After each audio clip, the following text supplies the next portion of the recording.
Reverend Patricia Hunter. Present. Good morning. Tasha Johnson. Esther Lucero.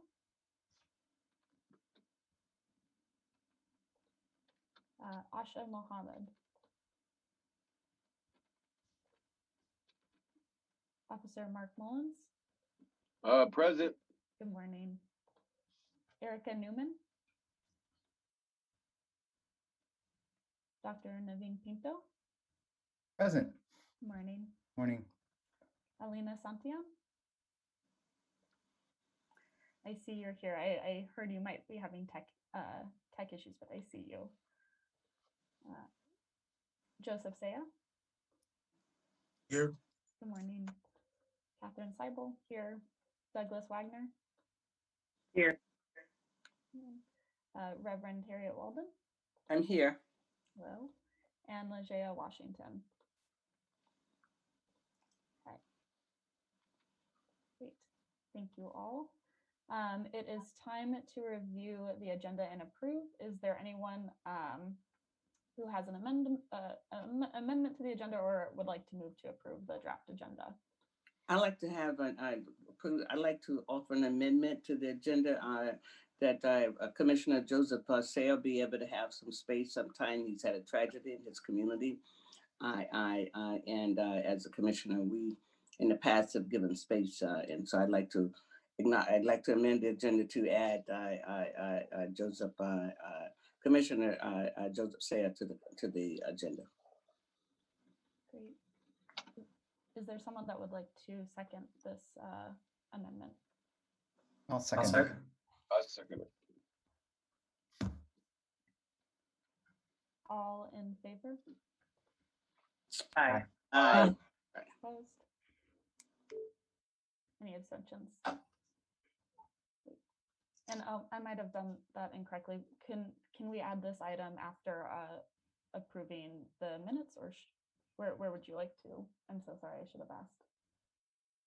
Oh, well, it would just go someplace on the agenda after, before new business and especially if Joseph has time to stay for the whole meeting. Sometimes he has to leave. So, but, I don't know where to put it at because I haven't been able to pull up my agenda. So I leave that to your discretion. But we just wanted to make sure that I wanted to make sure that he had space, as the young people call it, space for him to be able to give us information and see how we could be supportive of him and his community. Absolutely. It's all one big family in the world, so it's our family also. So, but he's going through a tragedy right now. Absolutely. Okay, let's add it right before public comment. Does that again? So should we take another vote? Reverend Hunter. I don't know if we need another vote. Oh, okay. No, I don't know. Okay, thank you all. I apologize for. Are you good? You're doing good. Okay. thank you. Yeah, that sounds good, Catherine. Okay. Sounds Yeah. good. Okay. Mhm. Okay. All right, and then let's approve the draft minutes. Is there anyone that would like to make a motion to approve the draft minutes? Do we need to approve the agenda as amended? Oh, Yes. okay. Yeah. And I move that we approve the agenda as amended. Thank you, Reverend Hunter. Is there a second? This is Suzette, I'll second. Okay, all in favor? Aye. Aye. Any opposed? Any abstentions? Okay, great. Thank you. The amended agenda is approved.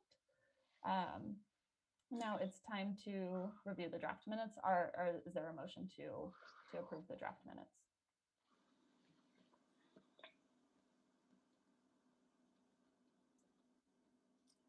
I'll step away from the chair and make a motion that we approve the minutes as presented. I've learned that from as presented. I'll second it.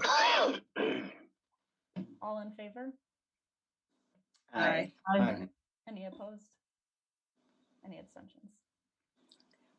Okay, thank you. The minutes are approved. And so now we would like to move into giving space for Joseph Saya and his community. Joseph, is there anything that you would like to speak with us about, or how can we best support Gale? Yeah, thanks, Catherine, and thank you, Chair Harriet Weldon, for the acknowledgement. So, I mean, I think for me, I always forget like why I'm at the seat, at this seat. And I think I underestimate the impact of us having positional influence in any work that we do, right? And so I am always reminded of the ways that my community, specifically Pacific Islanders, are not at these tables. And that me as a token present oftentimes, and I'm the one that is filling in those seats. And so I think sometimes I don't feel full of purpose at most tables. And sometimes I'm like, wow, like my community really has no voice when crises come up. In this case, we had the Clark County sheriff. There was a police involved killing with our Pacific Islander young man, Keith Finn, Caruo in Vancouver, Washington. And this has been, a series of killing of Pacific Islanders in that area.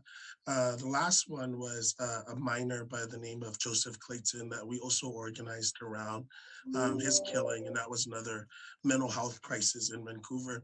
My concerns is a lot of our advocacy around police reform, is huddled in the urban areas, right, in King County, but our communities of color that are in Spokane, that are in Clark, that are in Yakima, that are in places where, our police departments are often a lot more entrenched with white supremacy, and they don't see the humanity of Black and Brown people and cause and effect of how the racial bias plays out. And so we know that our folks are at more risk in those areas. And I'm hoping that whatever work that we do here in King County informs the statewide approach of what police accountability can look like in rural counties, such as Vancouver, such as Cowlitz and Spokane.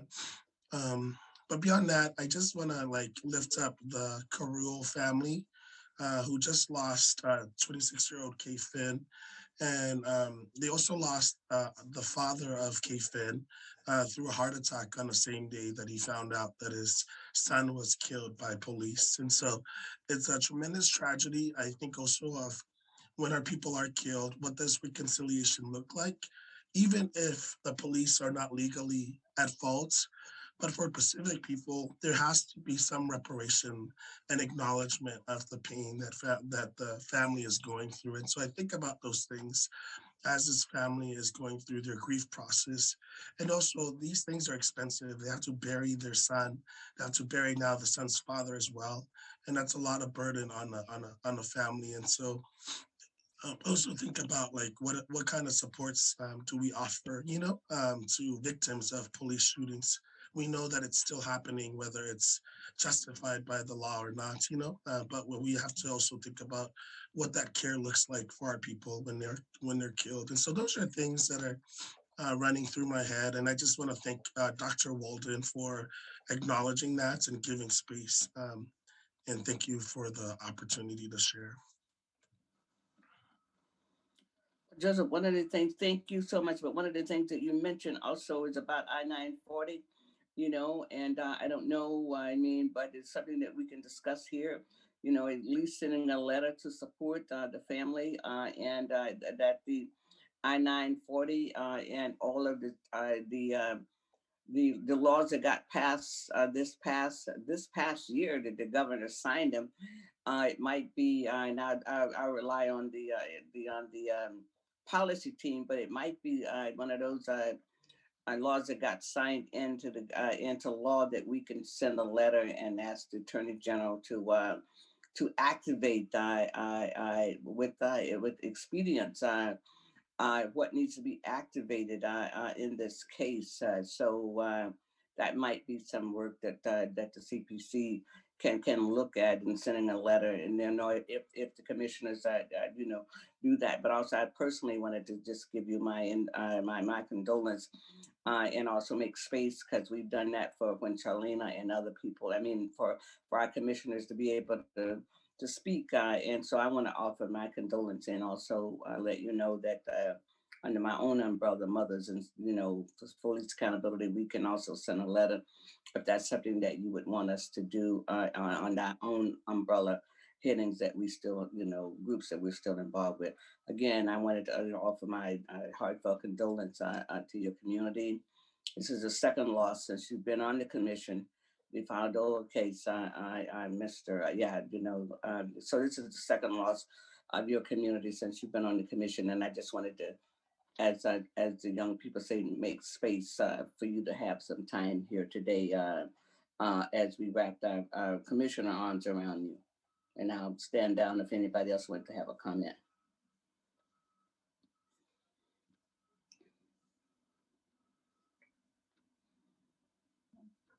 Thank you very much for speaking, Joseph, and thank you, Reverend Walden, for sharing. And I want to echo, we're here to support you, Joseph, and I think the letter, if that would be helpful, is a great idea, Reverend Walden. Okay. For the record, I want to note that Esther Lucero has joined our meeting. Welcome. And it is now time to move into public comment. Public comment is welcomed by the CPC. Individual speakers will be provided up to 2 minutes to comment about items on the meeting agenda. Again, as a reminder, the CPC bylaws limit public comment to items on the agenda. Jesse, can you please start public comment? Yes, just 1 second, my apologies. Today for public comment, we have 2 people signed up, but if you are attending by phone, which it looks like nobody on our current meeting is, you could sign up via voice, but since we don't have any of those, we will start with our public comment. Let me share the clock so that we're all on the same page.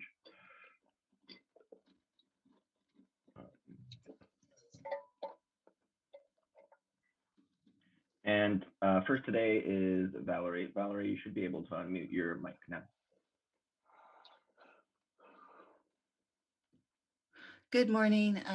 Good morning. Last week, an event gave community members a rare chance to comment for more than 2 minutes and to talk directly to federal monitors, Telly and Harrell.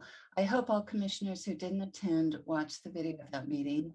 A number of community members present expressed deep concern with the state of the accountability system, and remarks by the court monitors were not reassuring. The South Seattle Emerald article on October 15 tells us that the Ethics and Elections Commission decided it was unable to investigate the OIG whistleblower complaint filed in August that places all OPA investigations in doubt. So it's urgent that the CPC take action to introduce transparency and accountability into the system. Some possibilities are that the CPC starts review of all significant cases investigated by Andrew Meyerberg in light of the complaint, that the CPC requests current OPA complaints related to serious injuries or death be investigated by outside entities like the new office in the Washington State Attorney General's office, and or the CPC should review these to establish there are clear patterns of improper investigations, that the CPC allow the public to observe its work group meetings like last week's police practices meeting, and finally that the CPC hold a public hearing to hear from the community and allow the community to consider a reimagined police accountability system based in the community, not in bureaucracy that perpetuates the status quo. See seattlestop.org for ideas. Thank you.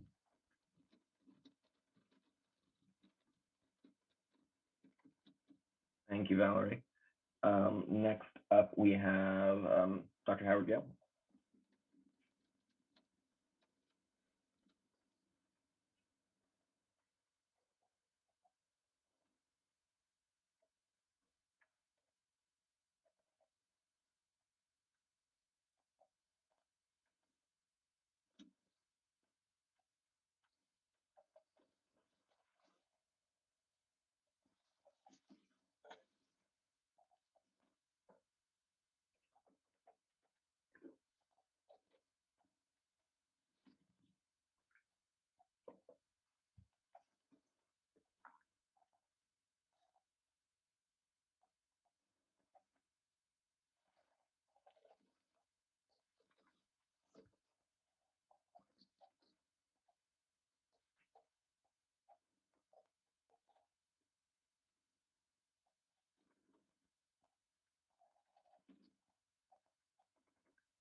And let me verify that we don't have anyone else signed up for public comment.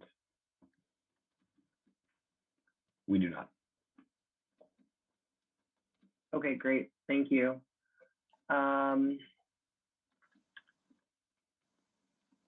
So we'll now move to the next section of our agenda, which pertains to the behavioral health work group's work plans and actions that they're looking for approval from the full CPC to move forward for. I know at our October 6th meeting, before that meeting and before this meeting, the behavioral health work group's general work plan was shared with the CPC. So unless there's any further discussion on that work plan, I think we could move forward with a vote on the work plan. If anyone would like to go ahead and make a motion to move forward, or if there's any discussion, we could entertain that at this time. But if there's not, I would look for a motion from someone to approve the behavioral health work group's work plan so that they can move forward with the support of the full CPC.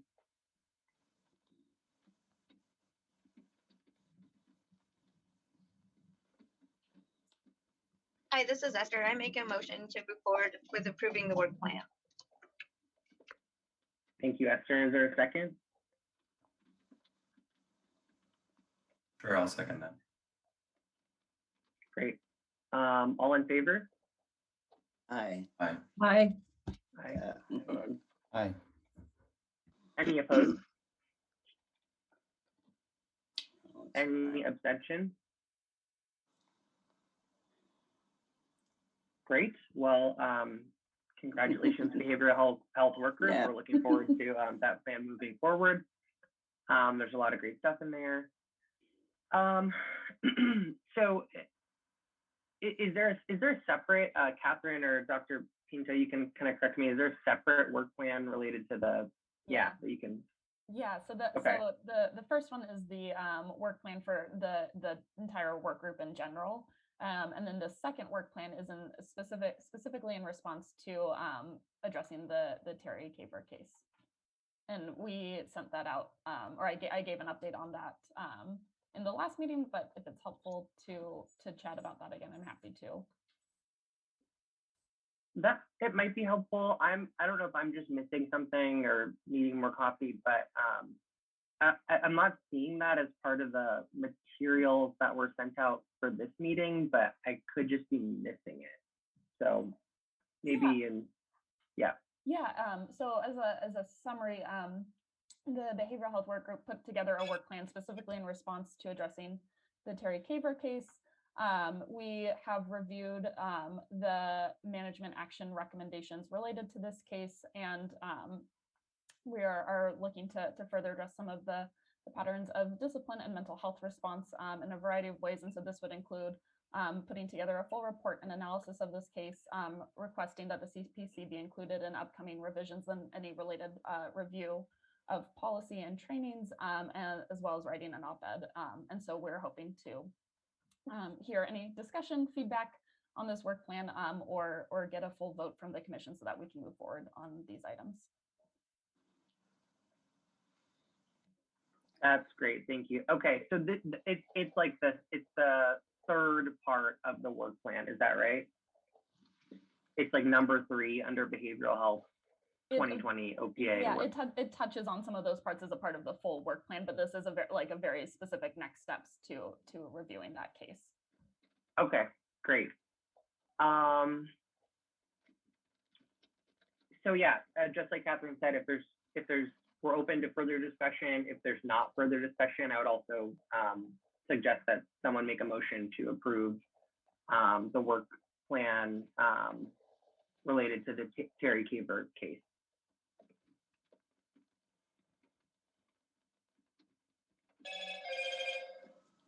I'll step away from the chair and then I would make a recommendation that we approve this work plan. I added on to what Catherine, what the behavioral health group is going to be doing and so I make a motion that we approve it. I'll second. All right, it's been moved and seconded. All in favor, say aye. Aye. Aye. Aye, mhm. Any opposed? Any abstentions? Okay, the motion has been approved. Wonderful. And thank you so much, Catherine, Dr. Pinto, and the whole work group for getting this this work moving. We're excited to see it. So we'll now move into department updates. Is there anyone from the City Council with an update? Yes, this is Newell Aldrich. Thank you very much. I have a couple updates. The first is that the council is meeting as the budget committee to discuss the 2022 budget. Right now they are reviewing the mayor's proposed budget. Last week they had issue identification sections where council central staff present issues they have identified and analyzes the mayor's proposed budget. Seattle Police Department was up during the meetings on October 15th. The next series of meetings next week from the 26th through the 28th will be to hear council member amendments to the mayor's proposed budget. After that, the chair of the budget committee, Councilmember Mosqueda, will present a revised balancing package on November 12th. The other update is that the city's Office of Intergovernmental Relations has sent council a draft state legislative agenda and asked to hear back from council members by November 15th for potential amendments. And last year, Councilmember Herbold used the state legislative agenda from the CPC to amend the city's overall agenda. So she's certainly interested in hearing anything that the CPC has to say about the state legislative agenda. And her office shared the draft she received with Executive Director Grant. So if the CPC has any suggestions on that, she'd certainly like to hear that. That's it for me. Thank you. Thanks, Newell. I know our state legislative work is getting underway, so we'll look forward to continuing the conversation on that. Any questions for Newell?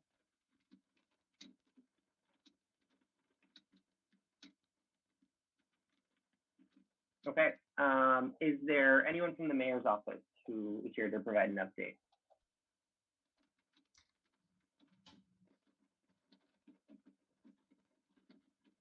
All right. Anyone from the monitoring team? I am here. Hey, Mr. Ward. Good morning. Good morning.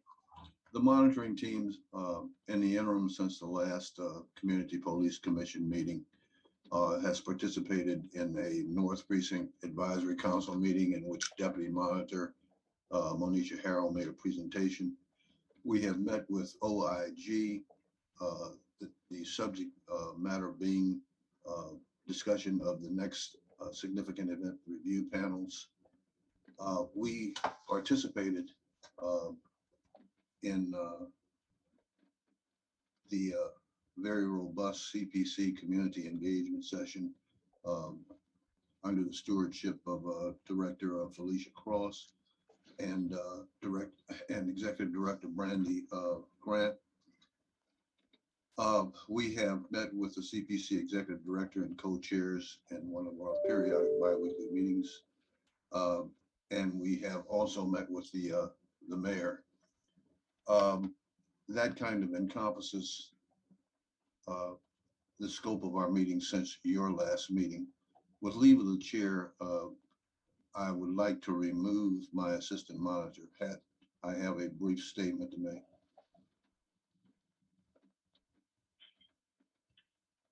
Could you say that last part again, Ron? With leave of the chair, I would like to remove my assistant monitor hat momentarily. I have a brief statement to make. Sure, please. Following the last CPC community engagement session, certain communications were circulated in which allegations of gaslighting were made, and in which a purported screenshot of the monitor's email was articulated. We go through life and we tend to camouflage and obfuscate reality on occasion. We use the term business ethics. What that really means is theft. We use euphemisms like gaslighting, quote unquote. What that really is a lie. The allegation that the screenshot shown was of the monitor's email is a lie. It was actually an email of another person. And the persons who made that allegation need to admit that fact and keep the record straight, as they constantly allege they are doing. That concludes my statement.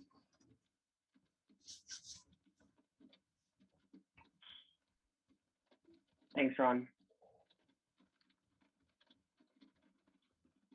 Thank you. Yeah, I'm not. Okay, thank you so much. Yeah, is there anyone who wants to respond to that? I'm not immediately familiar with what Ron was talking about. If not, we can move Neither forward. am But I. appreciate you sharing. I'd appreciate a little more clarity on exactly what it is we're talking about. I could speak a little bit to it. I was at the community meeting that people have alluded to in public comment, that things were said, and then people, I'm maybe not understanding all of the purview of the monitor and what the engagement is. I went off and said other kinds of things as if nobody is actually doing their job and stuff like that. So anyway, I think Mr. Ward was giving clarification that whatever that screenshot was, I didn't see that piece. But I mean, there's a lot of propaganda going on right now, and it's actually directed at us. And so, and I take my commission hat off right now and step away from the chair and speak for Mothers of Police Accountability, so I'd be more in alignment with the rules of engagement. So that's really what's going on. And so Mr. Rod was just giving clarification. It was a great meeting. The monitor was there. And I mean, he might not have known about the allegations of the IG, and that was in the newspaper. And the South End Journal is a newspaper that might publish things, all kinds of things, and some of them is directed at the police accountability system.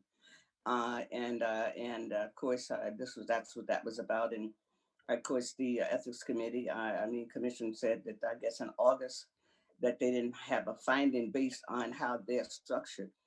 And so that's something that we have not looked at yet. But so Mr. Ward was just kind of giving a little clarification about what had happened on his own personhood, and not as a monitor, but what he had observed being on the call the other night. That was it. Austin, I am glad to further clarify. There was a social media, an allegation made via social media that purported to show a screenshot of Dr. Antonio Oftelli's email. And the allegation was made that that email was connected to a group which is engaged in the spying and surveillance and purported demonization of certain groups in this community. It wasn't even Dr. Oftelli's email. It was someone else's email. And it was a lie. And I wanted to make that as clear as possible.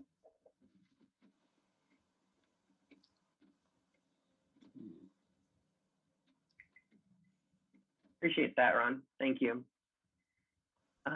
Genuinely appreciate that. Okay, if there's not further discussion on this update, we could move to DOJ updates if there's anyone from the DOJ. Yeah, hey everyone, good morning. This is Matt Waldrop from the U.S. Attorney's Office. So different voice, Christina Fogg, who Phil has left our office, so I'll be taking her place, but don't have an update at this time, but happy to answer any questions, so thanks. Welcome, Matt. Looking forward to working with you. Are there any questions for Matt?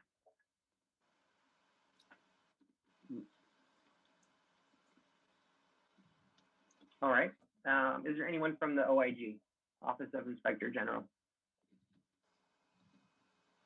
Yep. Good morning, commissioners. I'm finally fully back this week. My surgical recovery took a bit longer than I had hoped for, but I'm back trying to get caught up on projects. And in terms of updates, we have a lot of kind of projects in the end stages of getting ready to publish. So you can look forward to seeing some things coming from our office in the not too distant future, to include the discipline audit that I think is going to be very helpful for all of us as we look to the kind of the state of the discipline system with SPD and OPA, and ways that we can work together to close gaps that may be identified. So that's kind of the big update, but happy to be back and thank you. Thanks so much, Lisa. And that discipline audit does sound really interesting and something we'd love to partner on. Anyone from OPA? Morning, commissioners. Morning. I'm Ann Bettisworth. I'm here today in place of Andrew Meyerberg, who's on paternity leave for a month. He'll be out until November 15th. All of our cases have been granted extensions, so no cases will be coming out while he's gone. We will just tack on additional time to finish those when he gets back. I'm happy to answer any questions if you have any. Can you just remind us when Andrew gets back? We'll be back November 15th. Cool. And I think I see Lisa, thank you, Ann. And I think I see Lisa's hand is raised. Yeah, I forgot. One other thing I wanted to talk about is the work that we're doing with SDOT and SPD around traffic stops. So we plan to push out some information publicly this week about the collaboration. We have a work group going. I believe you folks are part of it. If not, certainly I think you would be a welcome partner. Back in May, I asked SPD to reduce or eliminate traffic stops for certain civil violations and things that really don't increase public safety, but do increase, the chances for disparity and for dangerous encounters between community and police. So that work has been moving forward through the summer, and we're ready to kind of, make some formal statements about the work. And we're really hoping to have something done and in place and have some progress by the end of the year. So I just wanted to add that. Thanks. Thank you. Thank you. I can just speak for myself. I'm really looking forward to seeing those, and it would be great for the commission to, review those once they come out and see what we think. So that sounds really interesting. Thank you. Is there an update from SPD? Is there anyone from the SPD on the call other than Officer Mullins? We recognize you.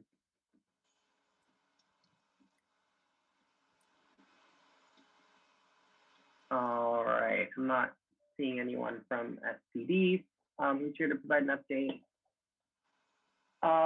So we'll move on to Community Police Commission updates. We're flying through this agenda today. So co-chair updates, want to note that as part of this meeting, just confirming, the SPD's response to the Sentinel event review was sent around as part of this meeting's meeting materials. And so we're asking that in advance of our next CPC meeting, that folks take some time to review that response that we can then discuss at our upcoming meeting. It's a pretty substantive document, 13 pages long. So if folks can please take that time to review FPD's response, then we can discuss at our next meeting. We'll skip over executive director updates today since Brandy is not able to be with us. Are there any other co-chair updates from Catherine or Reverend Walden that I'm missing? No, I don't have any. No. Okay. Under new CPC business, a couple things to flag. Thank you so much to everyone who responded to that doodle poll for the strategic planning workshop. Super helpful. We were able to get that scheduled in short order. And those calendar invites for those 6 strategic planning sessions have now been sent out and are in everyone, should be already on everyone's calendar. If those strategic planning sessions are not on your calendar, if you're not aware of when they're taking place, please do reach out so we can make sure that we get you that information as soon as possible and we can hold those dates on your calendar. Just confirming, yes, it looks like the first session is this upcoming Monday from 3 to 6. And as with all scheduling things, when there's 15 people, folks did their best to find dates and times that work for everyone. I would imagine that there's going to be parts of these meetings, or maybe even a whole meeting in its entirety, that certain individuals might not be able to make it to, but we really look forward to your active participation in shaping our strategic plan moving forward in our direction heading into 2022. So thanks in advance for your participation. I don't really have an update on the bylaw review other than we're going to be reaching out to folks this week to see who we can, who's interested in being a chair of that work, in addition to the state legislative agenda work group.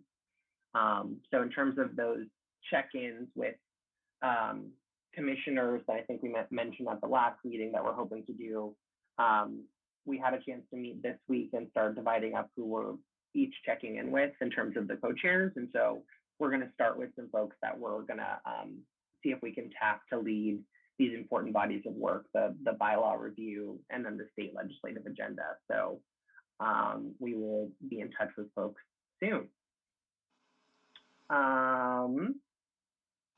Any other items for our new business that folks want to put out there or add, especially since we have so much time today?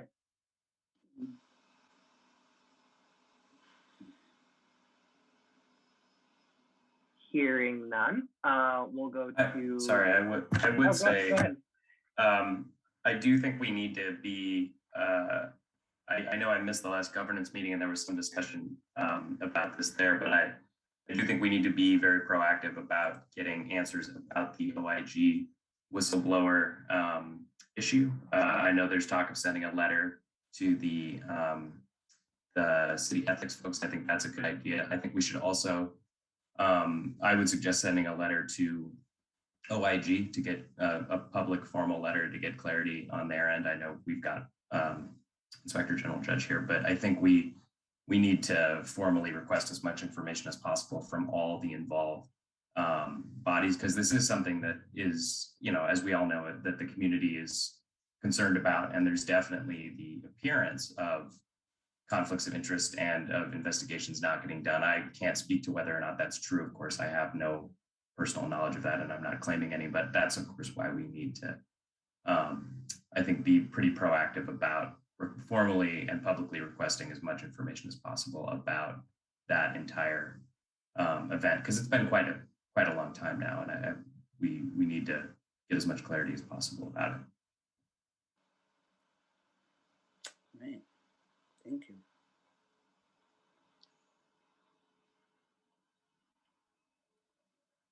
Yeah, that sounds good, Austin. Is that something, Reverend Walden or someone else can correct me, is that like, do we take a vote on that, or is that, how does that work? Well, it's in a letter of inquiry. I don't think we need to have a vote on that. I mean, just general information. If we were doing something else, that we might need a vote. But I think the director, Grant, could send a letter and either with the cover, also with the co-chairs involved with that, just requesting information. I mean, we're not. That's all we're doing is making a written request. And so I don't think, from my understanding, I don't think we need a vote on that. Right. Okay, great. That sounds good. Then when Executive Director Grant is back, we can work to make that happen, and let's have that be reflected in the minutes that we're gonna talk to Brandy and ask that that letter be sent to the OIG.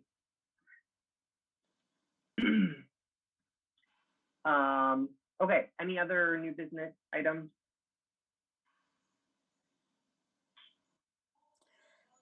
I think Austin was trying to get information also maybe from the ethics committee also. So I think that's already in the works, is trying to get a letter there. So I think you said the ethics, the IG, and I think you said also OPA. I mean, didn't you say something about all three bodies? Didn't you say? I didn't say OPA, Reverend Walden, but I like where your head's at, and I think we should do that too. Well, I mean, I yeah, thought you said three. So no, I mean, yeah, let's. Hey, we're already writing 2 letters. Let's write 3. I think that's a great idea. I think there might be, I think putting together, and again, Brandy's not here, but I think there might already be work putting together a letter to the Ethics Commission specifically. So I think Ethics Commission, yeah, I know we're doing that one. I just wanted to make sure. I think we need to cast a wider net. That would be my suggestion.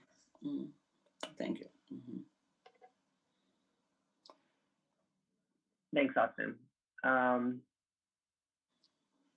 Okay, work group updates. I know we voted on the behavioral health work group's work plan, but are there any other updates from the behavioral health work group?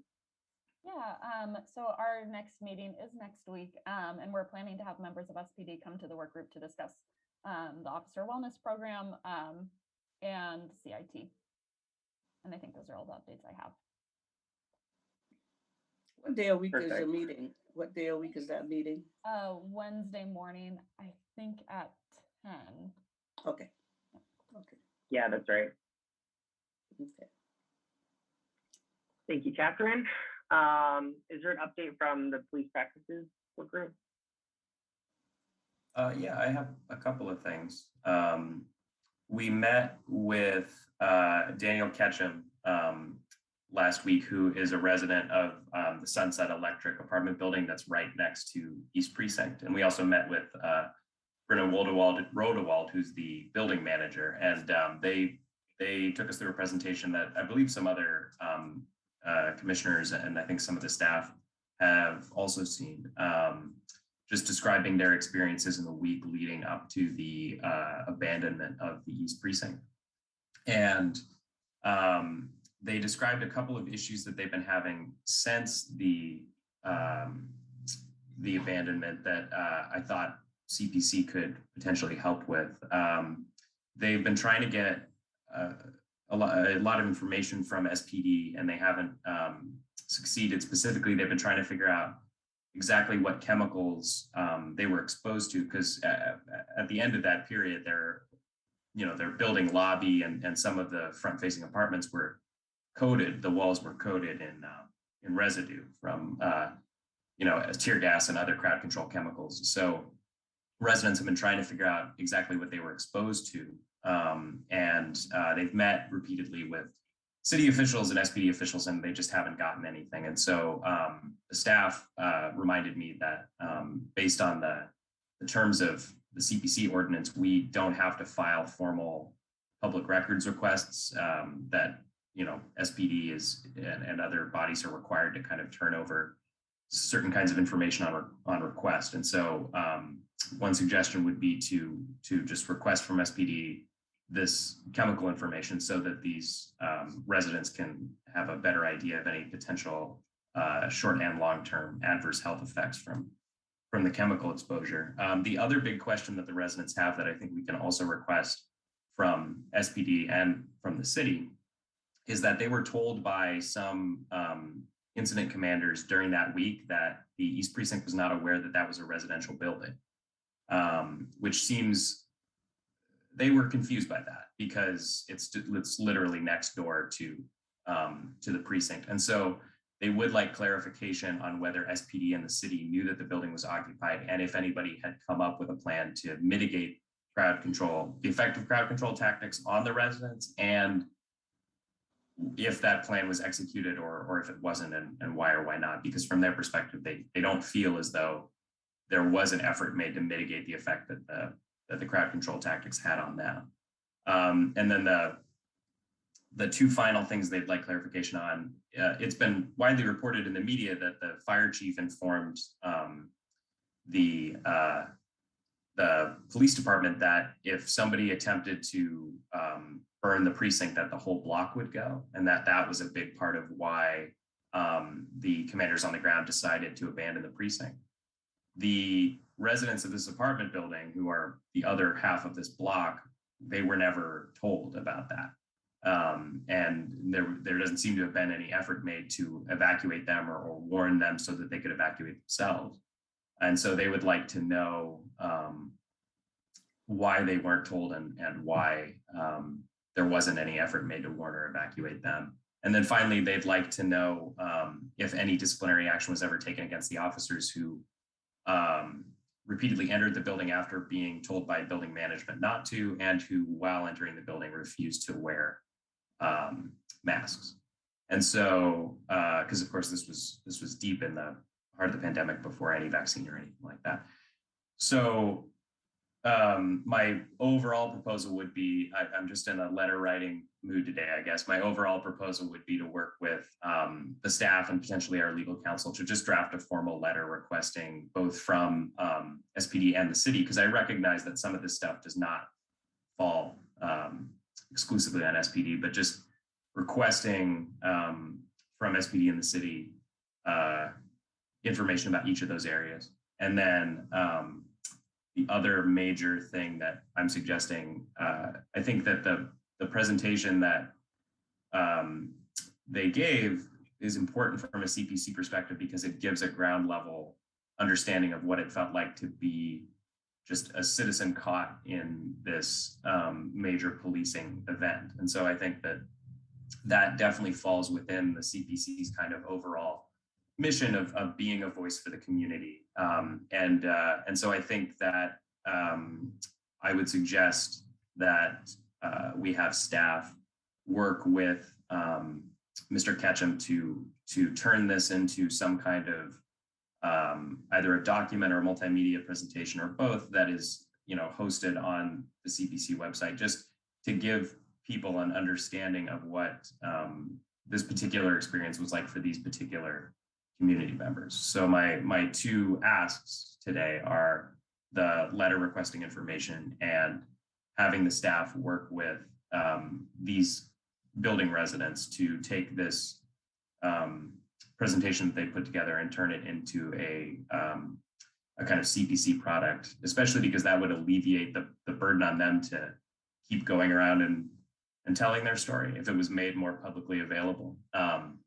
Because they've just, they've put in an enormous amount of uncompensated work to try to raise awareness about this issue. And I think that us as a city commission, I think we largely exist to help people not have to take that upon themselves and to use some of our resources and institutional knowledge in order to magnify the voice of community members who, specifically experienced policing and want to share those stories.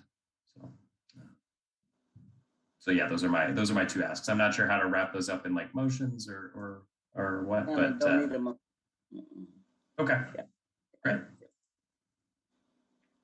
So for Evan Walden, would that be something where this all sounds great to me, Austin, just me personally, but is this something where like the police practices work group can just be working with staff to create the letter, kind of prepare update for the website, information to go on the website, and But then we when would it have to comes come back back for to a us vote. for a vote. Yeah, we'd have Okay. to come back once to get the plan, because we want to involve the staff. And so anything that we've given the staff to do, we might have to have a vote on that to see, you know, because then we're giving them a directive, and they do, that's what they do. They take our directive to go and to do the work that we're directing. But one other point about this whole case here is that I thought that when I first heard this, that the city needs to know if there's a safety plan, because I mean, for residents, because what happened if it had been a gas main and they need to get people out? I mean, so to me, this was the event, but also, I mean, earthquake, a whole bunch of things could be happening in that block in the city. And so, you know, so find out if there's a safety plan for the people who might live next door to that. But also I see Officer Mullins' hands up, so he might have some more information that I don't have. But I think what you all want to work on is good. But, you know, again, it'd have to come back for the vote once you get it all in package for the staff to be involved in it. Well, just to clarify it before Officer Mullins speaks, because I know he wants to speak. This is sort of me formally asking that we direct the staff to do both of these things. So would we then vote on that? Because I'd like to direct staff to write the letters and also to work on creating this presentation and putting it on our site and things like that. Hey, Austin. This is Shailene. Good morning, everyone. So you're right. A lot of this would have to go through Brandy in order to direct the staff or a vote for us to do that work. That being said, what is interesting in the caveat here are the work groups. So if you are running things to the work group, you don't need to vote. The work groups kind of move autonomously. You make decisions on where you should go. You kind of do some work. And then as you all make plans and as you all create work, that's when it goes up to the commission. They have to approve it for a final vote. So you can run some of these letters and some of this work through the work groups with staff support, because it's your work that you're doing that we kind of, you know, ghostwrite, so to speak. So you can move forward in that sense, and then you can communicate with your staff lead. That would be Okay. I guess we can talk more about that. I'm not completely understanding the distinction, but I think we can talk more about that. It's more like whether it's the big commission doing work and then you all deciding to do it versus the work groups act a little bit separately. You all get into the weeds of the work. So you'll pick subjects, get into the weeds, kind of do some work, decide on plans that the commission will say, yeah, that sounds great, end up actually creating something and moving forward and bringing it back to the commission for them to review, for you to vote on, potentially having a special meeting if they want to have more hands-on. So it's just kind of a special way for an issue area that's very specific for that work to move forward outside of the larger group. It's so that we can move forward without bottlenecking as well. Okay, great. Well then, Officer Mullins, I'm sorry, we've gotten into the weeds here a little bit. Did you have something you wanted to say? So I heard that the residents in that building were asking certain questions about what had occurred and what chemicals were used and what residue was left and what kind of chemicals they were exposed to. Well, those officers would like to know too. So those questions probably need to be posed to the city instead of the police department, who probably doesn't have any way of analyzing those chemicals or whatever. And yes, there are officers who want to know. I think Reverend Walden can speak to the fact that, you know, was there an emergency plan to evacuate people in that situation? Well, it's highly unusual to abandon a precinct. Okay. So when we do abandon a precinct, I don't think we had a plan for abandoning a precinct, and we did it. When you do that, you lose services in that area. The officers could not respond to crimes, could not respond to help people when they were shot and killed. could not do any rescue work. The fire department was not allowed to go in to assist people when they had dire needs. And so to be able to evacuate people, we actually, and I probably shouldn't say this, but we actually had officers who lived in that area who couldn't get to work because they were in fear of leaving and being discovered and their homes being ransacked. So we have questions too. Please tell those residents that we would love for them to know what happened to them, because we would like to know too. We would like to know why it was people were able to seal doors on the precincts to burn officers alive in that precinct. We would like to know why someone would toss a bomb into the East Precinct with of course hopefully they thought that the results would be to hurt officers. Now I was sitting there when that happened. Incredible. So when we lose a precinct, when we give a precinct up, that's what happens. And I probably won't bore you with the fact that those officers have still not recovered from giving up their home. When you take on a precinct, when you're assigned to a precinct, it becomes your home. I know it sounds corny to you guys, but it becomes your home. I have had a home at South Precinct for 31 years. It is my home. It's where I watch TV. It's where I eat. It's where I spend more time. I spend more time there than I spend at home. Why did I buy a house? I got a precinct. I don't see my wife. I see these guys here at my precinct more than I see people at home. So it's your home. When you lose it, when you give it up, it hurts. And I don't even know what kind of psychological damage those guys went through having to abandon that precinct. So when we used to go up there to assist with the protest, because every precinct had to contribute when all of this was going on, the officers' heads were down. All the officers from East Precinct, they wouldn't even look you in the eye. They felt ashamed. And I had to tell them it wasn't their fault. And I don't know whose fault it was, but it wasn't their fault. And this is why officer wellness is so important. Because you got officers out there who are responding to calls still, who have those doubts, who have that humility, that sadness and depression about losing their home, giving up their home.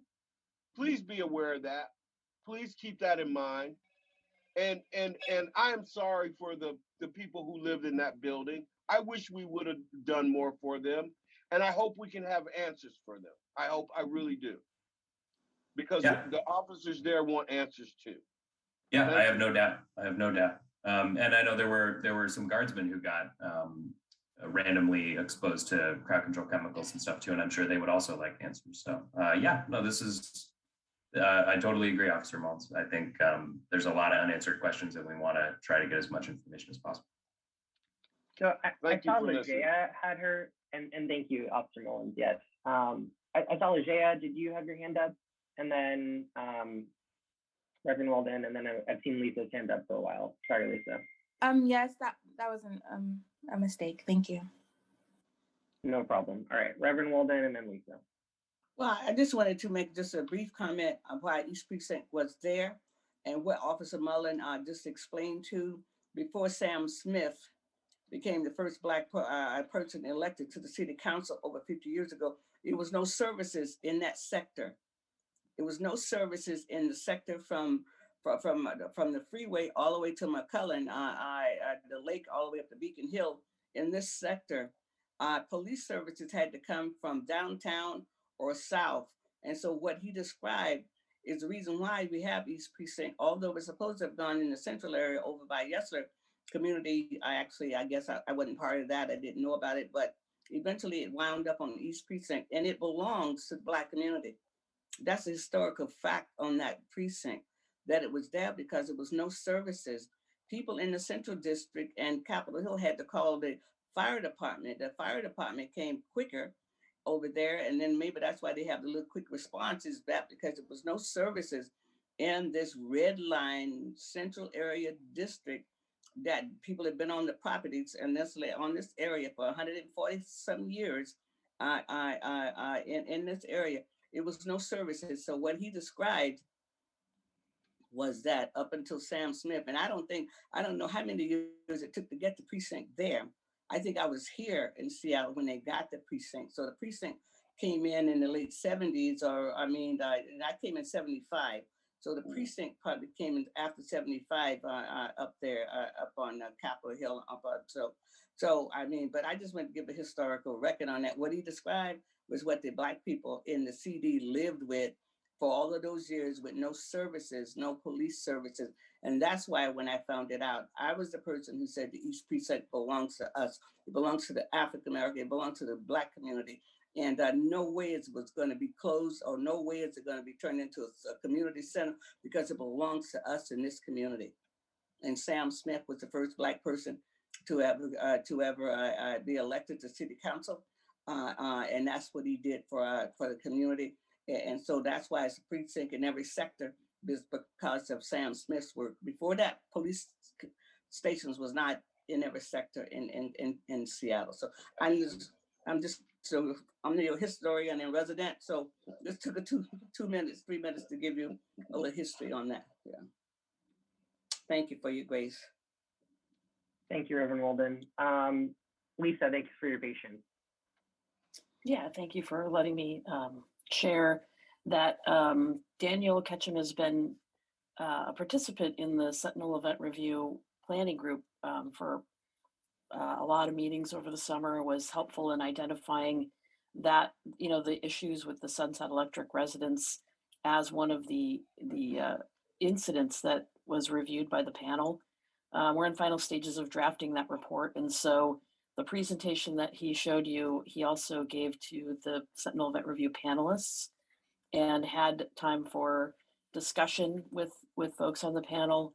So he's been able to bring these issues forward there, and I think that Wave 2 report, when it comes out, will provide public platform for many of these questions to be discussed and have recommendations come out of them. And we've had the benefit of seeing that presentation, and we'll hopefully be able to work with Daniel and Brenna to make that available as part of the Wave 2 work product as well. So, a lot of the things that you're talking about here, you may see treatment and some resolution and recommendations come out with regard to those specific things that the residents had to endure, and the questions about whether SPD understood that it was an occupied building, what kinds of chemicals were used that impacted those residents. So hopefully that report will give both a voice to a lot of those things and answers. Thanks. Thanks, Lisa. That's helpful. So I'm thinking so that this can move forward, so that these work products can move forward quickly, or as quickly as they can. Austin and Reverend Hunter, as the chairs and leads of the police practices work group, would you all be comfortable with sending, because Brandy's out today, but would you be comfortable sending an email to Brandy and CCing the co-chairs and just making this request that these work products be created? And then Brandy's in the loop. Brandy can then direct staff, and then hopefully those work products can at least, if not be in draft form, at least be starting to be worked on by the time of the next police practices work group.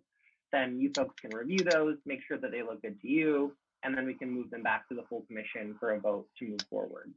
I'm comfortable with that. Yes, that works for me too. Okay, cool. I just want to make sure that you folks have clear understanding of like how this could move forward and that it could happen quickly, because I was a little confused earlier on in the conversation about how it would work. So appreciate you folks and appreciate you bringing this forward. I agree this is a important and very appropriate and mission consistent action for us to be taking, to be lifting up the voices of these folks who were impacted. Okay, any updates from the community engagement work group? Hello, everybody. This has been a really good meeting. I have to sit here like this in some areas, but I just wanted to thank everyone who did participate in the community engagement meeting on October the 12th. It was a very good meeting, very passionate conversations. And I just wanted the one thing I wanted to mention, if anyone has topics, want to bring forth presentations, information, please reach out to me. I'm still asking for the co-chairs to try to attend as much as possible. And with that being said, on October 26th, next Tuesday, you'll be getting a invite today, the work group. For the community engagement work group, we'll be having a meeting just to debrief from last week, and also to discuss agenda topics for the next meeting, which is November the 9th, and then to talk about some of the direction we want to go in topics we want to bring. So if you have any questions for me, please don't hesitate to ask. Thank you, Felicia. It was a great meeting, and I'm really grateful for your work and really happy you're in this role. And I'm also really grateful for the commissioners who were able to attend that meeting. A lot of productive stuff came out of that meeting. Any update from, I'm guessing maybe no, but that's from the state legislative agenda. And I only say maybe no because I know we're working to get someone in place to lead that group. State legislative agenda, any update? Hi, Shailene here again. No updates as of yet. I think right now what we're doing is waiting on, and I know co-chairs, you all are working on this, just assigning, once we've assigned co-chairs, or at least the committee members themselves, once we have those assignments completed, then what Nia will do as a staff support, and I will support her because everyone knows we're a team of two now in the policy team, is that we will reach out to those folks. We will schedule the first meeting and start labeling and putting together those priorities so we can start moving forward to be an active participant in the session that starts in the middle of January, and it's only 60 days this year. So it's a short session like it does every other year. So that's what we're waiting on for right now. So as soon as folks are on board, we will hit the ground running. We are prepared on the back end to get started. Good. Thanks, Shailene. Great. Well, that concludes our CPC updates section of the agenda. So we're now 12 minutes ahead of our 10:30 ending time. There's nothing left. Oh, sorry, Lisa, is your hand up, or is that an old hand? It is an old hand. Sorry about that. Okay, no worries at all. No worries at all. Fantastic. Well, thank you all so much for being here today. Thanks to our commissioners, community members, and other stakeholders and partners. We really appreciate you, and we look forward to seeing you at our next meeting. I think our meeting is hereby adjourned. So thank you. All right. Bye-bye. Have a good day.